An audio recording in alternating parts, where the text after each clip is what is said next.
Gente, vocês não vão acreditar. Acabei de fazer essa aula e ela caiu, parou de funcionar. Eu estava usando um aplicativo para transmitir em várias redes. Deixa eu colocar o fone aqui. Eu estava transmitindo num aplicativo que ele manda para várias redes sociais, para o Facebook, para o YouTube e para o Instagram. E simplesmente ele parou de funcionar, eu não consigo baixar o vídeo. Então, se quiserem assistir o vídeo que eu acabei de fazer completo, da forma que estava, vocês vão ter que entrar no YouTube para conseguir assistir a aula completa, porque aqui caiu, não está funcionando de jeito nenhum. A aula anterior não está funcionando, não estou conseguindo passar pro Instagram. Então, explicar aqui para vocês rapidinho, para quem for entrar, eu acho que eu vou deixar isso aqui gravada para explicar.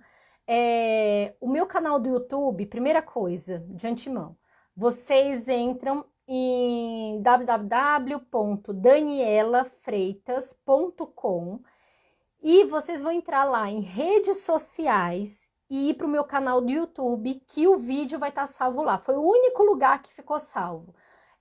Talvez ficou salvo também no Facebook, mas no Instagram não tá querendo salvar. Eu tô tentando baixar o vídeo, eu realmente perdi, eu acho que eu perdi o vídeo, gente, já era. Perdi o vídeo e é isso. Então, assim, vou continuar aqui para vocês.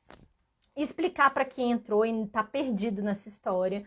Eu tô começando a fazer uma série de aulas sobre autismo e ABA.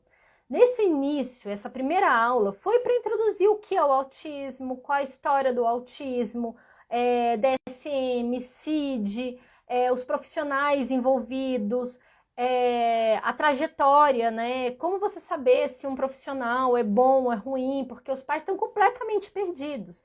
Você sai, às vezes, do pediatra, que o pediatra muitas vezes não quer fechar o diagnóstico de autismo, manda para o neuro, e o neuro, ele faz um calhamaço, assim. Eu lembro que eu saí da clínica com Aquiles, com a neuro dele, uma das neuros, né, que a gente passou por algumas, né, mas a última neuro, ela me mandou um bando de exame e eu fiquei completamente perdida com aquele bando de exame. Era um bando de exame genético. E ainda por cima, quando foi no geneticista, o geneticista ainda passou muito mais exame. E no final das contas, a gente procurou outro profissional que falou, não é necessário vocês gastarem esse dinheiro, vocês não têm essas características, ele não tá tendo essas barreiras. Enfim, depois eu chego nesse ponto, que a gente ia ter que desembolsar muito dinheiro, e a gente já está gastando muito dinheiro, né? Desde o início, a gente já estava gastando muito dinheiro com as intervenções do Aquiles, porque a gente paga, a gente não recorreu ao plano de saúde, porque nosso plano de saúde é bem complicado, e eu ainda vou conversar sobre essa questão, sobre os advogados, entrar com ação, não entrar com ação, explicar essa história, que eu acho interessante explicar um pouco sobre isso, eu ainda vou entrar nesse assunto, mas em outra aula. Você chega com aquele tanto, você tem que ir no fono, você tem que ir no otorrino, você tem que fazer exame de sangue, exame genético, e ainda passa um bando de outros profissionais que você nem conhecia, você não sabia. Psicólogo, como é que o psicólogo vai cuidar do meu filho, vai tratar meu filho? Aí passa também fono, passa TO. Eu não sabia o que era um TO. Eu não sabia o que um terapeuta ocupacional fazia. Eu fiquei completamente perdida. E olha que eu já tinha assistido várias palestras sobre autismo antes de fazer a primeira consulta, antes de ir no psicólogo. Eu tinha palestras, eu tinha lido aquele livro da Sally Rogers. Quando eu estava nesse caminho do diagnóstico, eu já tinha terminado de ler o livro dela. E mesmo assim, eu fiquei perdida. Você vê, eu mesmo estudando todo esse caminho, quando eu cheguei lá no psicólogo, eu ainda estava perdida. Quando ele falou, tem que fazer TO, tem que fazer não sei o que lá, mas por quê? Pra quê? Aí, a gente fica totalmente perdido em relação a isso. Então, vamos lá, gente. Continuando o que eu estava falando, quem perdeu a primeira parte da live é só entrar no YouTube, no meu site www.danielafreitas e assistir a primeira parte. Agora eu vou continuar aqui a segunda parte e finalizar. Chegando, depois que fez todo esse rastreio de repertório, e viu que, assim, a criança, ela tem questões sensoriais, ela tem questões... muitas crianças, elas nem sequer, elas oralizam, elas não conseguem oralizar, ou às vezes, assim, só soltam alguns sonzinhos de forma mais repetitiva e tudo. Aí, muitas vezes, os terapeutas passam tantas horas de fono, tantas horas de psicomotricidade, o psicólogo, musicalização, e você fica completamente perdida ainda. É a segunda fase que os pais ficam perdidos quando vem aquele mundo de coisa, e ainda se propaga isso muito na internet. E assim, gente, autismo, grande parte do autismo é comportamental, é comportamento. A gente tem que trabalhar com comportamento. Autistas têm questões sensoriais? Alguns têm, nem todos têm, porque é um transtorno do espectro autista. Cada autista é diferente. O Aquiles tem alguns probleminhas de processamento sensorial? Tem. E assim, se for ver, dentro da normal, ele está dentro de uma faixa de normalidade disso daí. Ele não tem um transtorno abrupto de questões sensoriais. Que tem crianças que chegam a não comer, que elas sentem dor com o alimento descendo na língua, passando na garganta. Esses daí tem criança que a água batendo na pele sente dores horríveis. Que não é olha, o Aquiles, ele é uma criança que tem grandes déficits de comunicação e não tem tantos déficits sensoriais assim. E isso é normal. Então, assim, nem toda criança vai precisar de 20 horas de intervenção de TO, 30 horas de fono. É cada caso e tem que entender o caso da criança. Por isso que tem que saber levantar o repertório. Levantar o repertório esse repertório que eu mostrei de comunicação. Tem que levantar o repertório tem que levantar, fazer o perfil sensorial dessa criança para entender quais são os déficits, onde a gente tem que trabalhar, sabe? Aí depois, em outro momento, eu gosto muito da fala da Jéssica, que eu fiz live com ela. A Jéssica, ela fala assim, Dani, meu entendimento é o seguinte, a psicóloga que tem formação em análise do comportamento aplicada, ela tem um diamante. E ela vai ajustar esse diamante, lapidar esse diamante, tirar, sabe, não sei se vocês viram já um diamante bruto. Um diamante bruto, ele não é aquela coisa bonita assim. Vai limpar todo esse diamante, lapidar esse diamante e vai me entregar esse diamante. E eu vou transformar esse diamante em joias. Eu vou transformar essa pedra que já foi lapidada em várias joias. E isso que o fono vai fazer. Se a gente leva para o fono uma criança com baixo repertório de comunicação, o trabalho que ele vai fazer ali é o mesmo trabalho do psicólogo, que é sentar, fazer trabalho de imitação de membros superiores, membros inferiores, segmento de comandos, ele vai fazer o mesmo trabalho. Aí você fala, até aí tudo bem, tudo bem. Só que o psicólogo, ele tem uma carga de estudo diferente de um fono. O psicólogo, ele estudou lá na faculdade, tem várias cadeias de matérias, tem cadeia que tem relação com a pedagogia, eu sei, porque assim, na época que eu estava fazendo engenharia, gente, eu passei 15 anos na UNB. Eu fiz muita matéria na UNB, gente, mas muita matéria, é absurdo o meu, e ainda fiz uma particular também. E nesse caminho que eu estava fazendo 1 milhão de matérias na UNB, não foi 1 milhão, mas foram muitas matérias, eu fiz matéria da psicologia e da pedagogia. E nessa eu conheci muitos psicólogos, muitos estudantes de psicologia. Então eles pegam matéria da psicologia, eles pegam matéria da filosofia. Isso é muito importante, porque eles sabem essas bases de ensino. Eles têm várias outras linhas que eles estudam, dependendo da universidade. Então, assim, eles têm uma abordagem também humanista, eles têm uma abordagem positivista, eles têm várias abordagens, porque, assim, a ABA é uma ciência, é a ciência da análise do comportamento aplicada, ela é extremamente importante. Mas essa outra base que o psicólogo ele vai ter para conseguir trabalhar, porque quando você trabalha com uma criança, você não trabalha só com uma criança, você trabalha com a família da criança. Você tem que saber chegar para o pai e ter aquela escutativa de olhar para o pai, conversando com ele, passando como é que foi a terapia, ver o comportamento do pai, o padrão do pai, da mãe, saber conversar, saber acolher. E o psicólogo, ele aprende muito bem isso na faculdade. Ele tem uma ótima base nisso. Então, assim, eu particularmente, não desmerecendo o trabalho do fono, mas numa primeira abordagem para uma criança que tem grandes déficits de comunicação, a gente tem que começar com uma pessoa que tem essa base. Então, a gente leva lá para o psicólogo e o psicólogo ele vai transformar, ele vai pegar esse diamante bruto lá que achou na terra, lapidar, para que o fono faça várias joias com isso. Ok. Então, o que acontece? Foi essa trajetória do Aquiles. Inicialmente, realmente me passaram horas de fono. Olha que a clínica do meu filho é estupenda, é maravilhosa. Mas me passaram um bando de hora de fono, hora de psicólogo, hora de TO. E eu falei, gente, sem condição. Eu, pelos meus estudos, porque eu tive, eles falaram, não, Dani, você tá certa, a gente passa porque normalmente os pais exigem tudo, mas vamos focar todas as horas na psicóloga. E foi a melhor coisa que nós fizemos.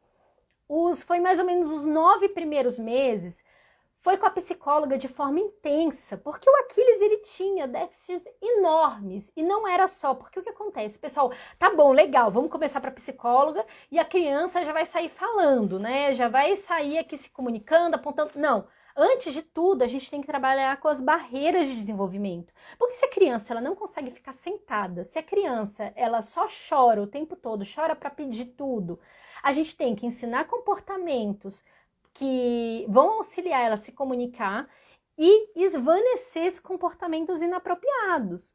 A gente tem que ensinar para a criança que ficar sentadinha é importante, que precisa ficar um tempinho sentadinha para aprender a fazer as coisas. Então é isso que a gente tem que fazer. No início é assim. Os pais, eles entram em desespero, né? A criança chorando no início do consultório. Eu fiz até uma live falando sobre análise funcional executiva, que é muito difícil, não é qualquer terapeuta que sabe fazer. E muitas vezes, no início, é necessário fazer para entender por que a criança chora tanto daquele jeito, porque está acontecendo. Aí, ok, gente, começou a fazer as intervenções, fez um programa, como eu mostrei, né, no meu celular, na live anterior, que é você entra aqui no site, www.danielafreitas.com, entra no meu canal no YouTube, a live tá lá, gente. Eu vou tentar subir essa live anterior, se eu não conseguir subir pro Instagram, tá lá no YouTube e eu vou colocar também no meu site, porque esses aqui vão ser uma série de aulas sobre autismo. Então, gente, passou pela essa primeira fase, né? Fez as adequações, fez os programas e aí começou a avaliar, porque a aba tem registro. Vocês vão aprender nesse curso que eu vou fazer de forma gratuita aqui, que a aba tem registro. Não tem registro, não está fazendo registro, não é aba. Mas se está fazendo registro, digamos que a criança começou a encrencar numa coisa ou outra. Começou a encrencar, não está desenvolvendo. Vamos voltar para o médico, porque mudou toda a forma de fazer a atividade, mudou os reforçadores, que vocês vão aprender também sobre isso, mudou várias coisas, e o profissional, o terapeuta, começou a ver barreira de desenvolvimento. Aí sim que a gente começa a pensar em ir no geneticista, que a gente começa a pensar em ir no fono, no fono não, perdão, é que eu vi fono. A gente vai para o geneticista, nós vamos pro otorrino, porque o que acontece? A criança ela tem baixo repertório de comunicação, como eu expliquei na live anterior. Se você leva e a criança ela escuta, você colocou lá a vinheta e a criança saiu correndo para ouvir a vinheta. A gente sabe que a criança ela escuta. A gente não sabe a qualidade desse escutar. A gente não sabe, por exemplo, qual é a faixa de frequência que ela escuta, porque às vezes ela não consegue escutar uma faixa de frequência. Enfim, a gente não sabe essa parte qualitativa. Mas, de forma geral, a gente sabe que a gente colocou a vinheta, ela saiu correndo. Mas digamos que a criança não está desenvolvendo numa série de atividades, aí vai ter que fazer os exames. Por exemplo, será que essa criança, ela teve alguma paralisia? será que essa criança, ela tem algum problema de desenvolvimento? Assim, vai levar para o médico vai investigar, vai fazer um eletro, às vezes vai precisar fazer uma ressonância, mas com base em todo esse histórico de desenvolvimento. Então é isso, gente. Aí quando chega a criança, digamos que está se desenvolvendo, vai para fono. Mas aí, por exemplo, você está ali fazendo atividade com a criança e a criança toda vez leva o negócio na boca, né? A boca. Leva as coisas que você está fazendo, a boca e quer morder. Gente, ela está numa busca sensorial. Ela está querendo buscar, está mordendo. Isso daqui está concorrente com a atividade. Ela está querendo morder o tempo todo. O que você vai fazer? Você vai ter que levar numa terapeuta ocupacional, que vai fazer o perfil sensorial dessa criança e vai fazer as compensações para que você consiga desenvolver isso para não ser concorrente. Agora, aproveitar o gancho que eu estou falando sobre a terapeuta ocupacional. O terapeuta ocupacional, lembra que eu falei no início da live, na primeira live, sobre níveis de suporte? Ok, gente, níveis de suporte, eles são... a gente se baseia muito nas práticas diárias da criança, né? A criança sabe se vestir, a criança sabe comer sozinha e tudo isso exige coordenação motora. E a terapeuta ocupacional, ela vai trabalhar com isso. Vai trabalhar, por exemplo, com essa concorrência sensorial também. Então, isso é muito importante, que a nossa criança ela tenha essa independência e o terapeuta ocupacional vai trabalhar com isso. O ideal seria começar tudo de uma vez só, mas nem sempre é possível. E nem para os pais isso é possível. Para os pais, gente, a gente no início, a gente está completamente perdido, a gente está com o nosso estômago revirado de tanta informação que está vindo.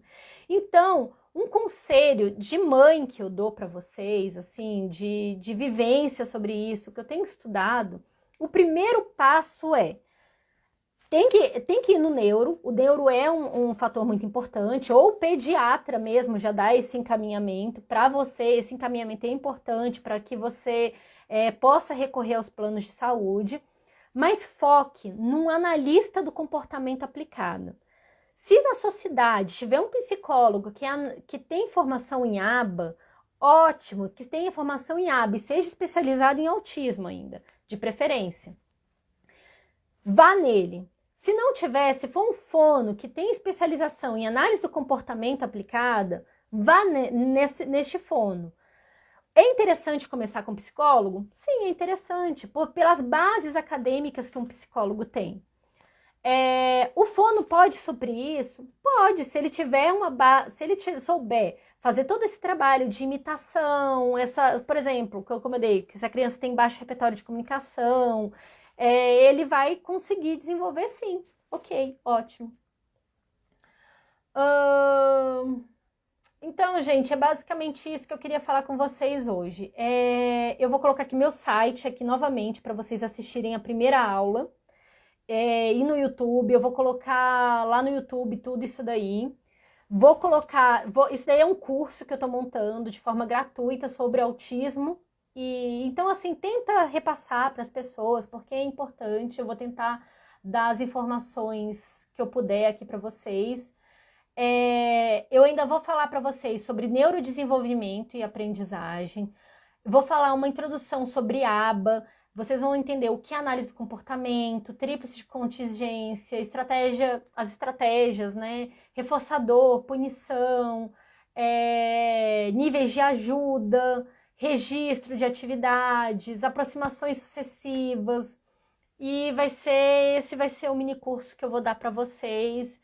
Não garanto nenhuma frequência de aula, mas vai ficando tudo no meu site e no canal do YouTube. E vou tentar deixar aqui no Instagram, mas o Instagram, ele tá de mal comigo. Gente, então é isso. Tudo de bom para vocês. Não esqueçam de entrar no meu site www.danielafreitas.com.